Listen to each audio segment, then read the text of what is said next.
Hello all, welcome to Ignite IAS. Myself Mohan Reddy, faculty for Indian Economy. Today we are going to discuss about India's GDP growth rate in the second quarter for the financial year 2026. It is considered to be one of the fastest in last 6 quarters. If you see the GDP during 2024 July-September, the growth rate of India is 5.6, and this year from July to September 2025 and 26, it has grown up to almost 8.2%, which is considered to be one of the highest in the last 6 quarters, which itself indicates that India is growing at a faster rate compared to any of the countries in the world. So the India's growth rate is one of the highest during global uncertainty. What are the uncertainties around the world? One of the uncertainties, Trump's tariff policy. As part of the US, the Trump has announced that India is a dead economy. But the results which are released by government of India shows that India is the deadliest economy in the current world. And other problems are like global wars, which are been between Ukraine and Russia and Israel and Iran. So these wars has created uncertainty regarding global trade, and there is a high inflation in most of the countries.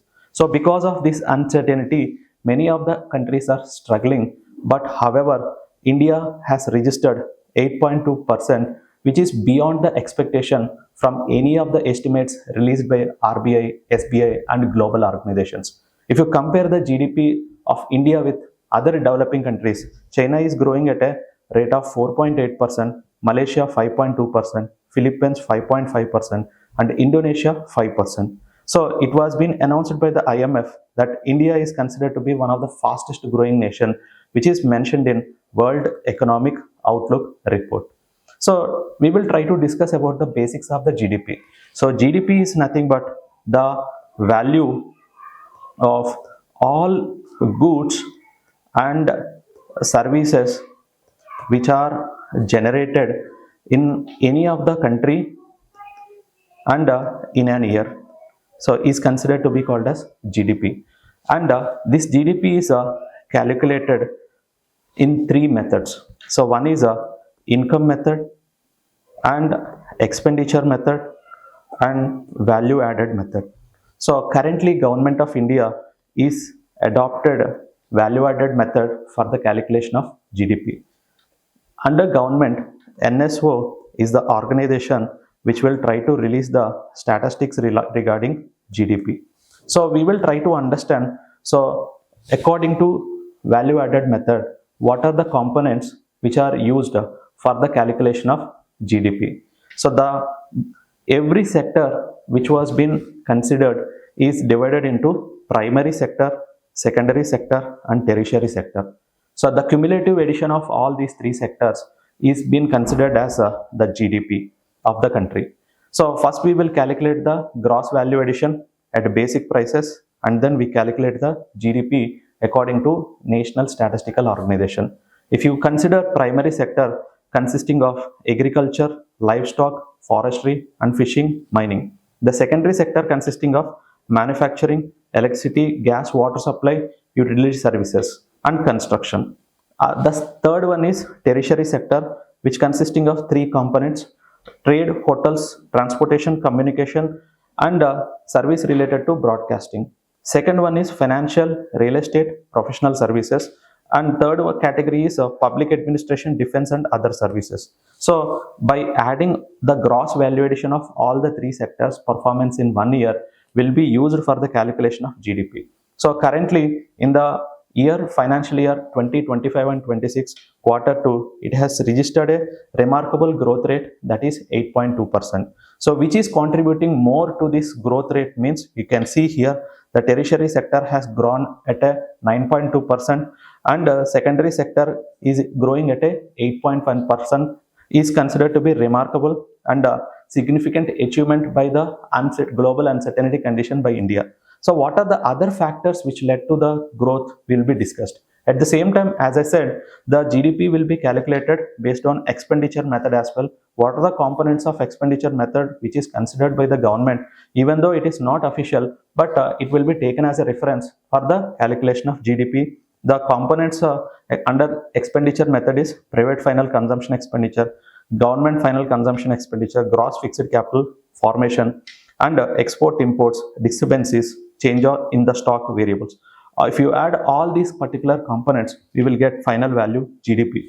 Even expenditure method also, you can see the growth rate is growing at a rate of 8.2%. So if you see the GDP statistics in the last particular couple of years after COVID-19, so there is an uncertainty with respect to the growth of India's GDP. But however, in the last 6 years, you can see the 6 quarters, so it is growing at a faster rate compared to any of the countries. So now we will try to understand what are the causes that led to the growth rate of India. So in recent past, the growth reflects a resilient domestic demand, strong investment momentum, policy support, sectoral recovery after global economic slowdown. So these are the, in a nutshell, reasons for the strong GDP growth rate in India, particularly last 2 quarters. The other reasons, if you elaborately discuss about the reasons, like strong demand means the consumption has increased. So in which category of section of people consumption has increased means you can consider middle class, and at the same time rural and urban demand has increased. So that is the reason that strong domestic demand is one of the factor for the growth of GDP in India. And which sectors have been benefited because of this strong domestic demand means it is FMCG and automobiles, electronics, real estate. So these particular demand has increased because of the government policy. It has reduced the various taxes, particularly the GST on various goods has been reduced. So that's why the people started consuming and created a strong demand and increased the GDP of the country. The second reason is like the government capital expenditure push. So expenditure can be done so with respect to the 2 categories. So revenue expenditure and another one is capital expenditure. So capital expenditure means like construction of infrastructure in different sectors. So government has contributed a lot of money, so spent a lot of money with respect to roads, railways, digital infrastructure, logistics. So created or facilitated certain support for the free movement of goods that reduced the cost and increased the consumption. And some of the sectors like construction, steel, cement, manufacturing sector are being benefited from this capital expenditure done by the government. The third reason is like so manufacturing sector is growing at a more than 9%. So that is because of the government scheme called as production linked incentive scheme, in which 14 sectors are being identified and each sector was being given certain support by the government. The production which is done by the any of the companies are given the incentives which is considered to be called as production linked incentive scheme.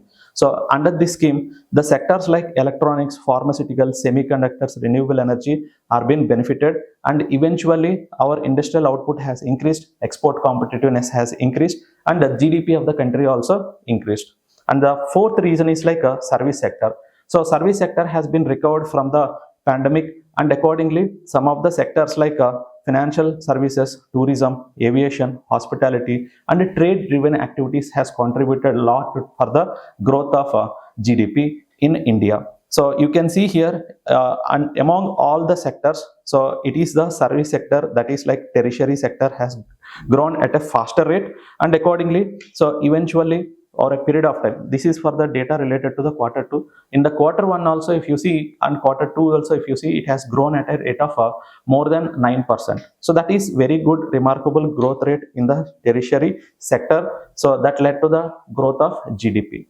And the stable macroeconomic policy which is defined by the government, like a predictable policy environment for the investors, digital reforms particularly related to the GST, UPI and digital governance. So this has given an opportunity for the investments that led to the production of more goods and increase the GDP of the country.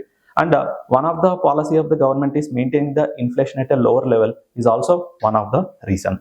Next one, good demographic dividend. India is having a huge population. So youth population is more among the total population, so which has contributed for the cheap labor, and some of the sectors like construction and as well as manufacturing services contributed for the good employment generation that led to the spending of the people, and eventually the growth has been arised in the India.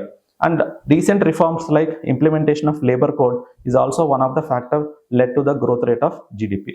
So what is the consequence of GDP if you consider? So there are certain positive implications like improving investor confidence. So any of the countries, if the GDP is increasing, the investors will come, and accordingly invest, particularly foreign investment will expand the economy. Next one is employment generation or creation in different sectors, and we can create new type of employment, particularly gig economy, and employment is generated in construction, retail, manufacturing, transportation, and there is a possibility for creation of organized sector employment, so because of the fastest growth in the GDP. Next one is increase in the fiscal space. There is a high probability that if government people are been buying more number of goods, there is a possibility for the increase in the tax revenue, and it may lead to the spending of money in different areas. It may generate certain growth. So in the fiscal space also, there is a high probability that government revenue has increased significantly. Next, the better global standing. If you consider any of the developing nations or developed nations, India growth rate reflect that India has a capability of growing its particular position in the global standards, particularly geopolitical and economic influence on many of the countries, and can play a good leadership role with this particular statistics. So recent G20 summit says that India has taken the leadership from the many of the countries, and it is giving a way for the development of the global countries and global trade.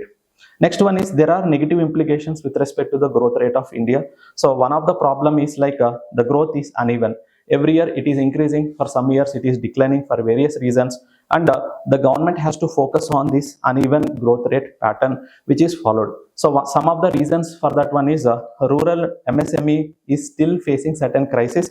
We need to address that, and we are focusing only on the capital intensive sector. Other sectors are not given priority, so that has been created an uneven growth in the country.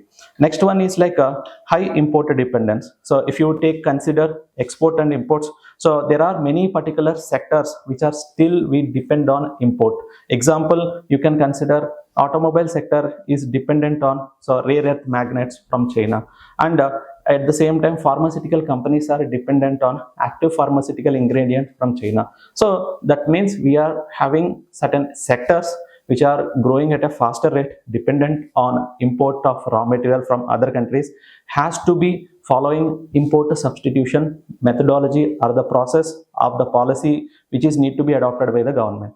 Next one is like income inequalities. So in India, so most of the time asset driven or corporate led growth has increased the per capita income of the people in certain section of the people. So there is income disparities are being created, so because of this growth, and at the same time we are facing one of the problem called as jobless growth. Some of the section of the people are not getting proper employment even though we got the increase in the GDP at a faster rate. So that is the problem the government has to address. Next one is like private investments are still moderate. It did not reach its peak value even though government spending has increased, and government is giving certain incentives like production linked incentive scheme, through production linked incentive scheme, but private investments is not at its peak and still dependent on government for many of the reasons. And after COVID-19, the recovery of the private sector has been fast, but it did not reach its peak. So government should focus on private investments and attract many of the particular companies to India. And if the government want to maintain the sustainable balanced growth rate in India, what should be the approach need to be followed by the government? For example, most of the people are dependent on agriculture. So we need to promote agriculture technology, construct infrastructure facilities for the value addition in agriculture sector, MSP reforms, irrigation expansion. These may create the higher income levels for the rural people. There is a possibility of spending higher income in the rural areas can revive the GDP and as well as revive the agriculture sector and increase the GDP of the country. So that is the remedial measure.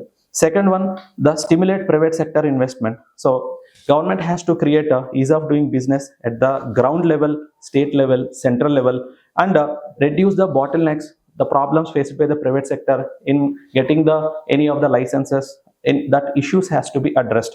Accelerate the industrial corridors so that private investments can be facilitated. So like this, we need to stimulate the private sector investment. Next one is focus on skill development. So we have many section of the people. So the people need to be given proper skill set through programs called as Pradhan Mantri Kaushal Vikas Yojana, Skill India, for the emerging sectors like artificial intelligence, electronic vehicles, defense sector, semiconductor devices, green hydrogen. These emerging sector need skilled persons. People should be provided with necessary skill set. Next one, support to MSMEs. So MSMEs contribute 40% of exports, generate employment, attract investments. So whatever the problems in the MSME should be addressed by the government through various programs, policies. Next one is like strengthening the social sector spending. The government has to expand the spending related to education, healthcare, nutrition, and affordable housing can create inclusive growth and address the problems of the people. So these are some of the measures need to be followed by the government. Then there is a possibility for the achieving sustainable economic development in the country. If you like this video, so like, share and subscribe. And at the same time, other particular external vulnerabilities has to be addressed by the government by encouraging renewable energy capacity and reduce import bills, etc. So if you like this video, like, share and subscribe. Thank you.